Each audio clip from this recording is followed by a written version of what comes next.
Yo, YouTube. Welcome back to Jacobism. Now, of course, I created this video because I wanted to help others. And what it's about is, have you ever asked yourself, how the bloody hell do I do this life thing? Well, keep watching. This video is for you. Life has not always been plain sailing for me. At times, life would feel like it was pushing me around while I was piggy in the middle. It would be going my way, then something would derail it, and it'd feel like I'd go back to square one. I'd had enough of the chaos, and all the derailments were not a sustainable way to live. And if I wasn't going to figure out a way, then I was going to lose my shit proper. The answer? Philosophy. Not the academic stuff, but a set of beliefs and ideas which form a somewhat coherent, very loose formed version of a philosophy. It's almost like a toolbox that you can go into for different scenarios. I developed this for myself, and eventually life felt a bit more horizontal. It's not to say that good and bad things don't happen anymore, but I realized that these occasions were a mere illusion of my perception, the good and the bad, and that I shouldn't take them for their face value. I won't necessarily share with you my philosophy for life, partly because it's so big and also because I'm not really sure of it either. Like I said, it's like a toolbox. But really my main reason is that when it comes to these things, one's answer to a situation is different to others. And so I'm not here to give you the answers, but perhaps show you that there's a way. Also, some of you will think I'm talking a load of waffle. And so this video is to more guide you in the right direction. But nevertheless, let's get into it. So the first point of how to do this bloody life thing is realizing that the ups and downs of life are not always as they seem. I often remember the line from the poem If by Rudyard Kipling. If you can meet with triumph and disaster and treat those two impostors just the same. What he means by that is that things are never as good or as bad as they seem. And he's right. Whilst I'm not telling you to be a robot and not enjoy the good times or wallow in the bad times, but to recognize that life will pass, so will time, and that you will soon be on to the next fad in your life.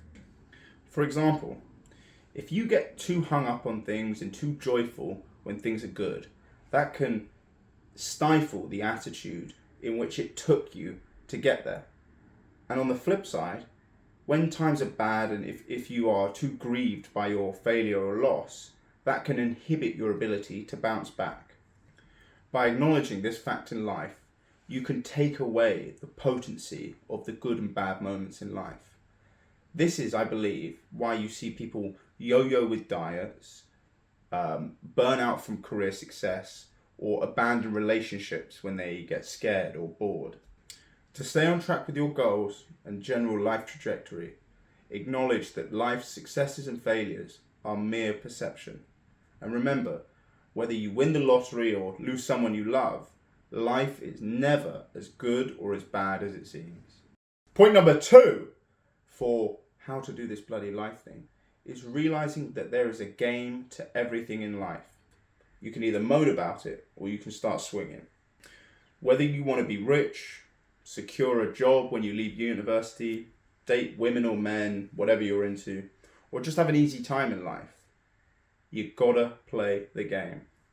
In this life, you aren't rewarded on your merits, but the ability to learn the rules and ultimately perform better than the other players. For example, I knew idiots at uni who didn't study the most academic course and lined up very good jobs for themselves when they left uni. Whereas I knew guys and gals who were very capable and smart, studied very academic courses, but didn't have a job for themselves when they left uni. The difference? One likely cared too much about enjoying themselves or had too much of an ego to make the applications, and the other played the game. Whatever it is you want in life, learn the rules, make it easy for yourself, and play ball. It's like a football game. The majority are fans who turn up and can either win or lose in their support, whereas the players are the minority. And as soon as they step on the pitch, even if they do bloody lose in the end, they can't lose. They're still going to walk away with their paycheck. Be a player and not a fan. The third point to how to do this bloody life thing is understanding that a philosophy will help you get through life. In this life, as humans, there's so many different areas in which we need to understand. And if you don't, it's almost impossible to live a semi-functional existence. In relationships, it's about understanding how the opposite gender that you're attracted to, or whatever gender you're attracted to, kind of psychologically works. In work, it's about balancing between being a corporate politician and having a personal home life. With your health, it's about fending off the donuts whilst trying to maintain a healthy diet over a long period of time and finding a consistent way to go to the gym, not just until you achieve a six-pack, but over a lifetime. There's so many things in life that need to be figured out. And the answer to all this is developing a philosophy or an attitude for managing it. And I'll give you an example. Not too long ago, I had no idea what I was doing with women. And I've come a long way since that point, but remaining humble, I've still got a lot to learn. But whenever I was in a relationship or I'd had sex, I couldn't pinpoint why or how I'd got there. So, when I saw an attractive woman, I didn't know how to, for want of not really sounding cringy, successfully seduce her. And I'd had enough. It was frustrating. I was like, fuck this shit. So I went out there and I researched and I looked into varying resources to ultimately better my game. After a while, I'd learnt the general rules of the game, a bit of human psychology, and things began to make a bit more sense. I effectively had developed a philosophy for dating women. A little note for this example, that if you find yourself perhaps in a similar position, there's no shame in going out and finding resources to try and better your game. There's no other skill in this life in which you are just expected to possess it without any practice or homework. The point of this example was to highlight, at least for me, that a philosophy can successfully remove some frustrations in life. So if you find yourself in a bit of a pickle, develop a coherent philosophy and things should make a bit more sense.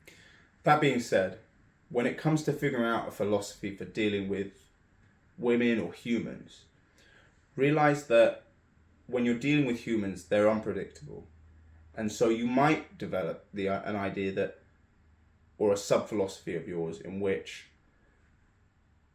things are too sporadic, too unpredictable and incoherent that you can't have a philosophy for it. Humans are not robots in which they follow a consistent pattern, and therefore having no philosophy is just as good as having one sometimes. Generally speaking, your loose philosophies will be characterized by mantras that remind you about the facts of life. And so here's a mantra to end on. Stress is the result of not taking action on something, making you needlessly worry when you know that you could act on it. However, in helping you on your journey, I recommend that you learn about history, human nature, psychology, and be open to ideas that go against the grain of mainstream political culture. More often than not, traditions have stuck around for a reason. Remember, develop a philosophy, be a player and not a fan, and remember that things are never as good or as bad as they seem. Thank you all for watching, and I wish you the best on your journeys.